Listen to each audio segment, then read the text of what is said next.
Hi everyone, welcome back to Shine Classes. First of all good evening to everyone. आज आइए friends, आपका time हो चुका है, बज रहे हैं रात के 8 और आज है 15 मई। यहाँ पर हम क्लास कर रहे हैं संस्कृत क्लास में कंटिन्यू बेस करवा रही हूँ, जहाँ पर मैं आपको आज शब्द रूप के जो उदाहरण मुझे करवाने थे उस लास्ट क्लास से, वो मैंने उसमें नहीं करवाए थे। उसमें सिर्फ आपको लकार और जो भी चीज़ें थी उनसे काफ़ी इंट्रोड्यूस मैंने आपको करवाया था। लकार वाली जो चीज़ें थी वो तो आपको जैसे धातु रूप जो होता है, पर धातु और भी बहुत सारे धातु रूप है, उन सब चीज़ों में आपको वो धातु रूप देखने को मिलेगा। आज मैं यहाँ पर आपको शब्द रूप पहले बताऊंगी। शब्द रूप बताने के बाद मैं आपके धातु की क्लास नेक्स्ट लगाऊंगी, उसमें आपको पूरे धातु रूप जो हैं जो आते हैं वो मैं आपको वहाँ पर बताऊंगी। आज हमें क्या पढ़ना है, आपको शब्द रूप के बारे में पढ़ना है। तो चलिए शुरुआत करते हैं अपनी इस क्लास को। आप जुड़े शानी के साथ, लाइक सब्सक्राइब बिल्कुल ना भूलें। कोई प्रॉब्लम होती है तो कमेंट बॉक्स में आप बताएंगे, जब तक आप मुझे नहीं बताएंगे मैं आपके सोल्यूशन को नहीं दे पाऊंगी, इतना ध्यान रखिएगा, ठीक है। चलिए फिर शुरुआत करते हैं। अभी टाइम एग्जाम में है तो तब तक आप अपनी पढ़ाई में कंटिन्यूस लगे रहिए। सब्जेक्ट और जितनी भी चीज़ें हैं उसके लिए परेशान हुई। थ्योरेटिकल है, अब की बार बहुत ज़्यादा लेंदी है, लेकिन ठीक ही है, कर लेंगे, हो जाएगा, ठीक है। घबराओ नहीं, बेस्ट से बेस्ट करो, हो जाएगा। चलो आ जाओ। सबसे पहले बात करते हैं बालक के शब्द रूप की। तो बालक से तो आप मिल ही चुके हैं, आप जानते हैं। अब इस शब्द रूप में हमें क्या समझना, हम उसको आज आपके यहाँ पर बताने वाले हैं कि शब्द रूप में क्या क्या चीज़ें जो आपके लिए काफ़ी हेल्पफुल होने वाली हैं। तो सबसे पहले जो शुरुआत करेंगे वो बालक के शब्द रूप से करेंगे। तो देख सकते हैं कि जो भी विभक्ति मैंने आपको बताई, जो भी आपको वचन मैंने बताया, वो कहाँ पर कैसे यूज़ हो रहा है, क्या चीज़ें आ रही हैं। तो ये पूरा एक कॉलम जो चलता है विभक्ति का चलता है। यहाँ पर बगल में कारक का चला है, जो कि संस्कृत में कारक भी है, हिंदी ग्रामर में भी है, और ये वचन आपके हिंदी में भी और आपके संस्कृत में भी आपको दिए हैं। आप देख सकते हो, मैं पूरी टेबल आपको यहाँ पर दिखाऊंगी। तो सारे कारक, सारी विभक्ति, सारे वचन इस तरीके से दिए गए हैं, जो कि ये शब्द रूप आपको याद करने होंगे। इस तरह से मैंने कई सारे शब्द रूप लिए हैं और सब पे मैं चर्चा करूंगी। 2-2 मिनट आपको हर एक बात पे बताना चाहूंगी कि क्या है, कैसे है। चलिए पूरा वीडियो इन तक देखिए। संस्कृत है, अच्छा सब्जेक्ट है, चीज़ें हो जाएंगी प्रॉपर तरीके से। देखो क्या करना है, ये है बालक के शब्द रूप से शुरुआत करनी है। तो हमें इन शब्द रूप को, आप कहिए कि कोई अगर ट्रिक हो याद करने की, तो कोई ट्रिक नहीं है। कोई अगर आप ट्रिक ढूंढ रहे हैं कि कोई ट्रिक हो और ट्रिक के थ्रू आप ऐसा याद करें, नहीं। कुछ चीज़ें ऐसी हैं जो आपको याद करनी ही पड़ जाएंगी। और अगर आप चाह रहे हैं कि आपको शब्द रूप आए, तो आपको बालक के शब्द रूप को एक 100%, 101% याद करना होगा।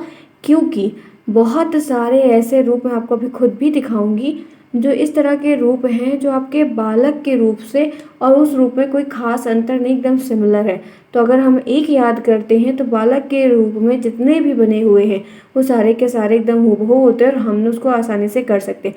कुछ अलग भी है, जरूरी नहीं है कि इसी तरह, कुछ अलग अलग टाइप के हैं तो उस पैटर्न पे चल रहे हैं, कुछ इस पैटर्न पे चल रहे हैं, कुछ इसी तरीके से बने हैं, ठीक है। मैं अभी पढ़ाते समय इस चीज़ को आपको दिखा दूंगी तो आपको आसानी हो जाएगी। तो चलिए शुरुआत करते हैं। तो आप देख सकते हैं ये कर्ता ने कर्म को 8 कारक जो है वो पूरे हैं। पूरी विभक्तियां जो है वो एक कॉलम में दी है, इधर एक वचन, द्विवचन और बहुवचन। तो सबसे पहले जिस शब्द आपको 2 नंबर का प्रश्न आएगा बालक के, देखिए एक बात और ध्यान रखिए कि कभी बालक के शब्द रूप पूरे लिखने को नहीं मिलेंगे कि बालक के पूरे शब्द रूप 8 लिखिए, मतलब पूरा लिखिए, पूरा टेबल बनाकर लिखिए, ऐसा नहीं आएगा। आपको ये पूछेगा कि बालक के शब्द रूप के एक वचन में, एक वचन का प्रथमा विभक्ति का लिखिए। आपको पूछेगा बालक का बहुवचन का रूप का षष्ठी विभक्ति लिखिए। तो अलग अलग विभक्ति का जो कॉलम रहेगा वो पूछ लेगा, या तो आपको सिर्फ जो है आपको यही वाला पूछ ले एक वचन का, ठीक है, प्रथमा विभक्ति का बहुवचन का रूप बताइए बालक का, तो आपको प्रथमा विभक्ति का बहुवचन का रूप बालका जो है वो आपको याद होगा। तो ये आप जब करेंगे तो आपके दिमाग में पूरा जो टेबल होती है उसकी छवि बैठ जाती है और फिर हम उसको आसानी से कर लेते हैं, ठीक है। ऐसा ही करना होगा, आपके पास कोई और ऑप्शन नहीं बचेगा। अब चलो शुरुआत करते हैं। ये आपकी प्रथम विभक्ति है, ये आपके कर्ता कारक है। आप देखो एक वचन, द्विवचन, बहुवचन।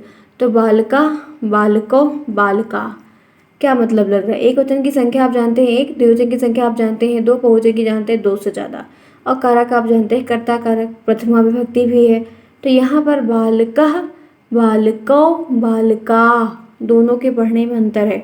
लास्ट में बहुवचन लगा है, बड़े आ की मात्रा लगी है और आहा की बिंदी, यहाँ पर बड़े आ की मात्रा नहीं लगी, इसलिए ये एक वचन में, ये बहुवचन में है। सिर्फ मात्रा का हल्का सा खेल है। अब इसका मतलब क्या है कि देखो मैंने हिंदी का अर्थ भी लिया है। बालका का मतलब होता है बालक ने, क्या, बालक ने।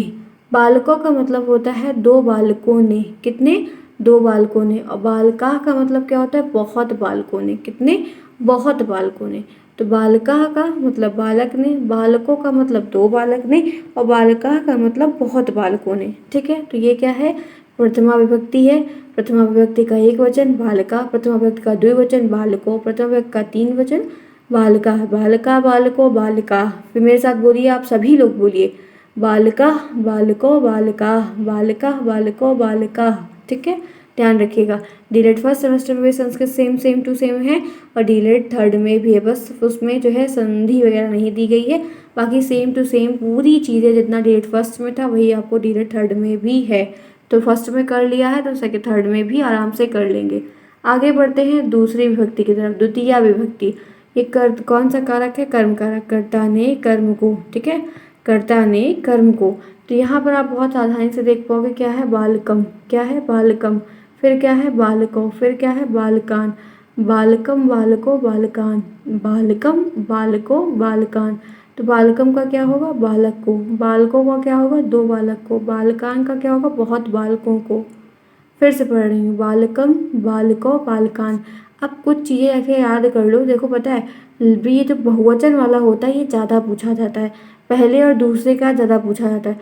तो याद थोड़ा सा करते करते हो जाता है कि बढ़िया की मात्रा लास्ट वाले में लगी थी, पहले के बहुवचन है, दूसरे के बहुवचन लास्ट में कान कान था, और उसके प्रथम अगर एक वचन की बात करते हैं तो कम कम था। यहाँ पे मम का बालकम और यहाँ पे कान, और ये बालको दोनों में एक ही जैसा सेम चल रहा है। तो ये तो डिक्टो डिक्टो है। ठीक है, कोई प्रॉब्लम ही नहीं है। अब आगे बढ़ो तो समझ में आ जाएगा। ठीक है, देखो तीसरी विभक्ति देखो समझ में आएगा। करण कारक, कर्ता ने कर्म को करण से। तो बालकेन का मतलब क्या है? बालक से। बालकाभ्याम का मतलब क्या है? दो बालकों से। बालकय का मतलब क्या है? बहुत बालकों से। तो यहाँ पर ध्यान रखना है कि कह डबल है की जो मात्रा, दो है की मात्रा है वो। अकाभ्याम काभ्याम, ये अकाभ्याम तीन में चलेगा, अभी तीन बार रिपीट होगा। और तीसरे की तृतीया विभक्ति की एक वचन में केन आ रहा है, एन एन, एक की मात्रा इधर एक सिंगल, यहाँ पे एक एन की, यहाँ पे ए की, यहाँ पे ए की और ए की, ये ए की है ना, ये ए की है। तो ऐसे कुछ चीज़ें आपको ध्यान रखनी रहेंगी, तभी आप चिन्हित करके बार जब कर लेंगे तो आपको करने में आसानी होगी। आगे देखिए, चतुर्थी की बात होती है संप्रदान कारक, बालकाय, बालकाभ्याम, बालकेभ्या। देखिए रिपीट हुआ, बालकाभ्याम, बालकाभ्याम रिपीट हुआ कि नहीं हुआ? बिल्कुल रिपीट हुआ। तो बालकों के लिए, दो बालकों के लिए, बहुत बालकों के लिए। तो इस तरीके से आपको आएगा और आप आराम से कर ले जाएंगे। बस यही है कि आपको थोड़ा प्रैक्टिस करनी होगी। तो अब देखो बालकाभ्याम तो रिपीट हो रहा है, तो आप याद कर लो कि 3 4 5 में काभ्याम काभ्याम बीच वाला सेम टू सेम होगा। ठीक, पहले दूसरे में जो है बालका बालको, जो है बालको बालको दो में आ रहा है। तो बीच वाली जो द्विवचन की लाइन होती है ना, उसको याद करने की ज़रूरत ही नहीं पड़ती है, क्योंकि वो सब सेम सेम रहता है। सिर्फ आगे पीछे वाला जो होता है हमको वही ध्यान रखना पड़ता है। तो यहाँ पर या आ गया, या जो है पहली बार चौथी विभक्ति में आया है, अभी और आएगा। फिर देखो आगे चलो, पंचमी विभक्ति अपादान कारक, तो बालकात हो गया, इसमें कात आ गया, ता ता ता, इसमें ता आ गया। यहाँ पर देखो बालकाभ्याम फिर रिपीट हो गया। तो 3 4 5 में बालकाभ्याम जो है बार बार रिपीट होता है। बालकेभ्या में देखोगे तो ये अभी ये के बालकेभ्या भी अब रिपीट होगा। तो बहुत बालकों से, दो बालकों से और बालक से। तो ये आपकी पंचमी विभक्ति। आपको प्रश्न बनेगा कि बालक शब्द रूप का, बालक के शब्द रूप का, पंचमी विभक्ति का, बहुवचन का रूप बताइए। तो आपको वहाँ पर एक शब्द में चाहे बालकेभ्या लिखने को आ सकता है या वहाँ पर टिक करने को आ सकता है। आगे बढ़िए, षष्ठी विभक्ति की बात करते हैं। तो यहाँ पर संबंध कारक से बारे में बालकस्य हो गया, कस्य षष्ठी विभक्ति। बालकयो फिर बाल का नाम, बालकयो फिर बाल का नाम। तो यहाँ पर बहुत बालकों का, दो बालकों का और बालक का। आगे बढ़िए, सप्तमी में चलते हैं। तो अधिकरण कारक, बालके बालकयो बालकेशु। ये केश वाला भी बहुत पूछा जाता है, तो याद रखना है कि बहुत सारे शब्द रूप में जो एशु वाला है, षटकोण वाले सा का जो पूछा गया वो सिर्फ यही इसमें है ही, बाकी किसी में नहीं है। तो आपको याद रखना है कि ये सप्तमी विभक्ति में, किसमें है? सप्तमी विभक्ति। एश वाली जो चीज़ें हैं वो आपकी सप्तमी विभक्ति में दी गई है। किसमें? सप्तमी विभक्ति में दी है। याद रखना, भूलना नहीं आप लोग, क्योंकि बहुत बार ये आता है। चलिए फटाफट क्लास को लाइक करें जिन्होंने क्लास का अभी तक लाइक नहीं किया। आगे बढ़ते हैं और फटाफट लाइक भी करिए, ताकि बालक का ये आप देख ही रहे ओवर हो गया, लता के शब्द रूप पे चलेंगे।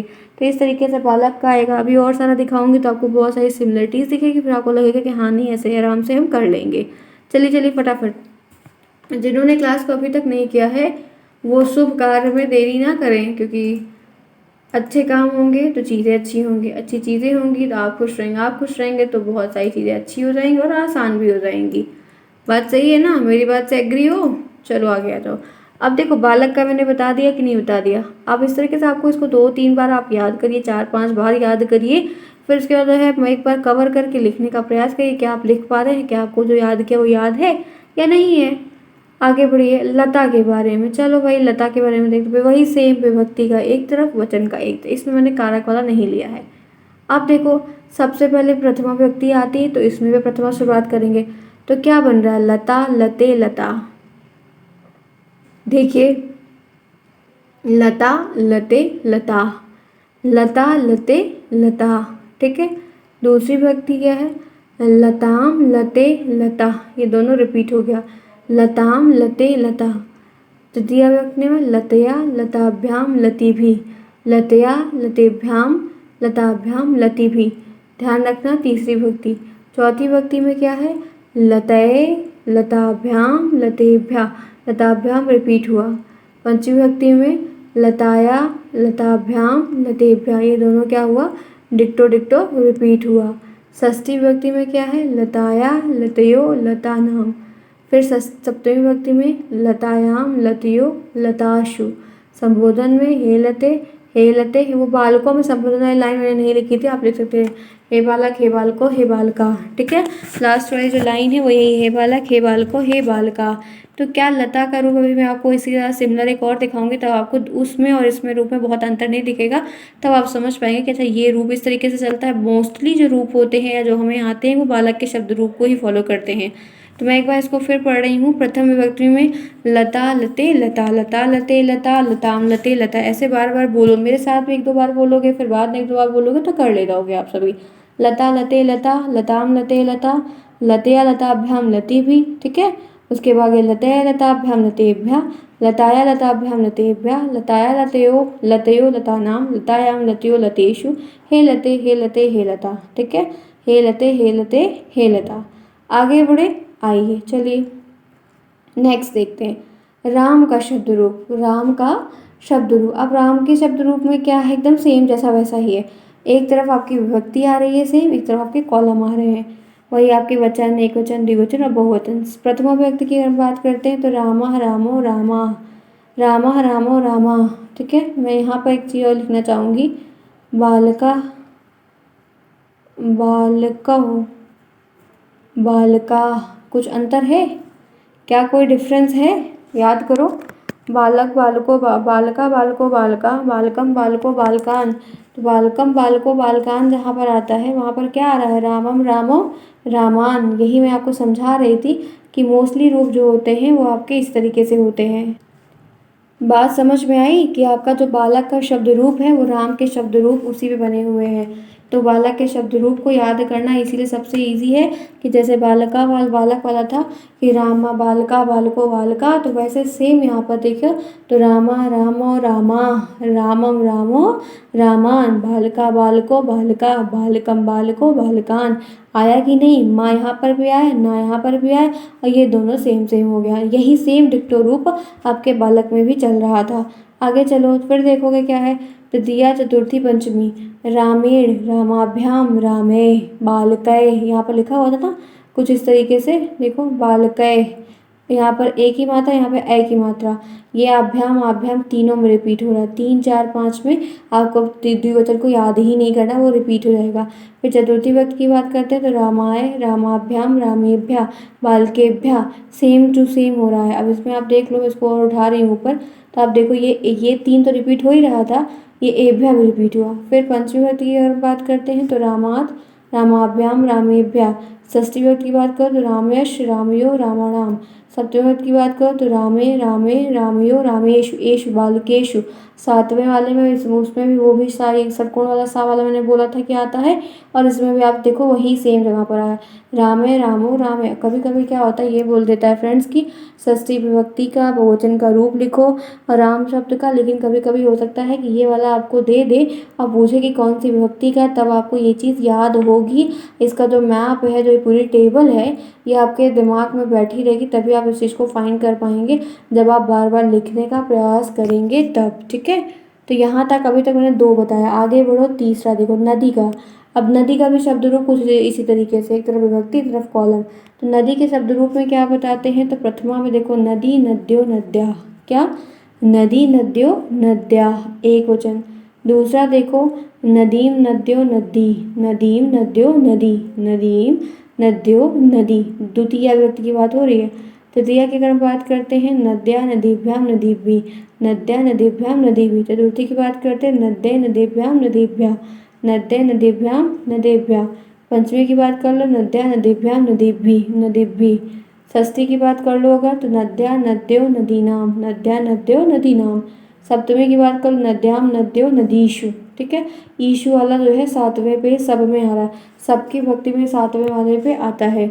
आगे बढ़ते हैं तो देखो क्या है, हे नदी हे नद्यो हे नद्या, हे नदी हे नद्यो हे नद्या।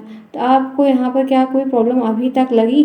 जैसे आपका ये वाला रूप था, कहाँ गया ये, आपको राम तक मैंने था, ये लता वाला जो रूप था, लता वाला रूप जो मैंने आपको पढ़ाया वो वाला, नदी वाला, ये दोनों सेम सेम है, एक ही पैटर्न पर है। जैसे बालक का और राम का एक जैसा है, वैसे नदी का और लता का एक जैसा है, तो ऐसे एक दूसरे के सिमिलर में बनाए गए हैं। आगे चलते हैं इसी के साथ, देखते हैं नेक्स्ट। फल का शब्द रूप क्या है, देखिए प्रथम वहाँ विभक्ति इधर का कॉलम, वचन का कॉलम इधर। फलम फले फलानी, याद करो, रिवीजन करो मेरे साथ, बोलो, खुद आप लोग बोलो, आप लोग भी कर पाओगे। और टाइम पे आने का आपसे प्रॉब्लम, मैंने उस दिन आप लोग को 11 बजे लाइव क्लास के लिए बोला, मैं 11:10 तक वेट की थी आप लोगों का। मैंने अपना टाइम रखा था कि मैं 11 साढ़े 11 बजे मैं अपने टाइम को करके और अपने काम पर बैठूंगी। ये चीज़ के लिए मैंने आधे घंटे का टाइम मैनेज किया था आगे पीछे करके। मैं फ्री नहीं रहती हूँ फ्रेंड्स की आप, मैं क्लास 11 बजे क्लास लगाऊंगी आपको और आप 11:20 तक आएंगे, तो इस तरह तो नहीं हो पाएगा, क्योंकि मेरा टाइम पंक्चुअल और वर्किंग डेज भी था। तो आप लोगों को ध्यान रखना चाहिए। मैंने आप लोगों को बोला था, मैंने क्लास शेड्यूल की थी, मैं लाइव भी थी, 2-3 बच्चों का इस तरह रिस्पॉन्स था, फिर मैंने लाइव स्ट्रीम वहाँ से कट की और मैंने उसको काट दिया। मैं खुद इस चीज़ को की थी और कुछ बच्चे 1-2 थे भी। तो इस तरीके से अगर टाइम बोला है तो मैं वहाँ पर आने का प्रयास करती हूँ। पहले से घंटे पहले बता भी दिया था कि हाँ इतने बजे लाइव क्लास होगी, तब भी आप में से बहुत सारे लोग आए, आप कहते हो लाइव आने के लिए, तो मेरा वो लाइव आना मेरे टाइम को किल करना हो जाता है अगर आप वहाँ पर नहीं उस टाइम में पहुँचते हो तो। ठीक है, इस बात को ध्यान रखा करिए। इसलिए मैं आज लाइव नहीं आई, क्योंकि मेरा वर्किंग डे था, मंडे है, तो मैं काम पर बिजी रहूँगी, क्योंकि मैं टाइम शेड्यूल करूँगी फिर आप गायब रहोगे। इसीलिए आप ऐसे पढ़ लो तो आपके लिए भी काफ़ी हेल्पफुल है, मेरे लिए भी हेल्पफुल रहेगा। फलम फले फलानी, ठीक है, चलो कोई नहीं, क्लासेस हो रही वो इंपॉर्टेंट है, आपको कोर्स मिल रहा है वो इंपॉर्टेंट है, आप पढ़ाई कर रहे हो वो इंपॉर्टेंट है। मैं लाइव हूँ या नहीं हूँ ये मैटर नहीं करता है, मैं ही पढ़ा रही हूँ, मैं ही बोल रही हूँ, और आपको चीज़ें मिल रही हैं, आप पढ़ाई करो, अपना कोर्स कंप्लीट करो। जब मुझे फिर टाइम मिल रहा है, मैंने से मेरे पास फ्री टाइम है कि मैं अगर 11 बजे बोली हूँ, 11:30 बजे तक भी आप लोग मैनेज करते हो तब भी वो चलेगा, तो इस तरह मैं कर लूँगी। ठीक है, जब मुझे फ्री टाइम होगा, ध्यान रखना। ये है फलम फले फलानी, फल का रूप है। उसके बाद देखो कैसे चलता है, द्वितीय के रूप में बात कर लो तो फलम फले फलानी, फलम फले फलानी, फलेन फलाभ्याम फले, फले फलाभ्याम फले। उसके जैसे बालक का रूप है वैसे फल का भी रूप चलता है। चतुर्थी की बात कर लो, फलाय फलाभ्याम फलेभ्या। पंचमी की बात करो तो फलात फलाभ्याम फलेभ्या, पंचमी की बात करते हैं तो। षष्ठी की बात कर लो आप तो फलश फलियो फलानाम। सप्तमी की बात करो, फले फलियो फलेश। संबोधन की बात करो, हे फल हे फले हे फलानी। जैसे बालक का शब्द रूप था वैसे सेम सेम ये भी शब्द रूप है, आपको यहाँ पर देखने को मिल रहा है। आगे बढ़ते ही बात करते हैं मुनि के शब्द रूप की। तो मुनि के शब्द रूप में प्रथमा विभक्ति का कॉलम ये, वचन का कॉलम ये है। तो मुनि मुनि मुनिया, ठीक है, मुनि मुनि मुनि मुनि मुनिया, मुनि मुनि मुनीन, मुनिना मुनिभ्याम मुनिभि, मुनय मुनिभ्याम मुनिभ्या। आपको भी ऐसे ही याद करना होगा। पंचमी में क्या है, मुनय मुनिभ्या मुनिभ्या, मुनय मुनियो मुनिना, मुनो मुनियो मुनीषु, मुनो मुनियो मुनीषु, हे मुनय हे मुनि हे मुनिया। तो इस तरीके से आपको याद करना होगा। ठीक है, क्लियर फ्रेंड्स। तो ये हो गई क्लास आपकी ओवर। इस तरीके से और भी शब्द रूप है, मैं आपको आज 4-5 करवाई ना। कितना मैंने आपको करवाया आज सबसे पहले मैंने बालक वाला करवाया था, ये बालक वाला एक शब्द रूप बताया, उसके बाद दूसरा लता का बताया, ठीक है चलो, तीसरा राम का बताया, चौथा नदी का बताया, और नदी के बाद फल का बताया, और फल के बाद मैंने आपको 5-6 बता दिए। ठीक है, तो फ्रेंड्स इस तरह मैं 5-6 और करवा दूंगी, और जो भी आपको और भी जो भी चीज़ें देख लेंगे कि किस तरीके का पिछले पेपरों में पूछा गया है तो वो भी आपको हो जाएगा। अगर कोई प्रॉब्लम है तो आप कमेंट बॉक्स में बताइए, और भी जो भी चीज़ें हैं वो टाइम पर आपको मिलेगी, तो बताया जाएगा, सिखाया जाएगा। पढ़ते रहिए, रिवीजन करिए, आपको हर चीज़ टाइम पर पता चलेगी। मिलते हैं नेक्स्ट में, तब तक के लिए टेक केयर, बाय बाय।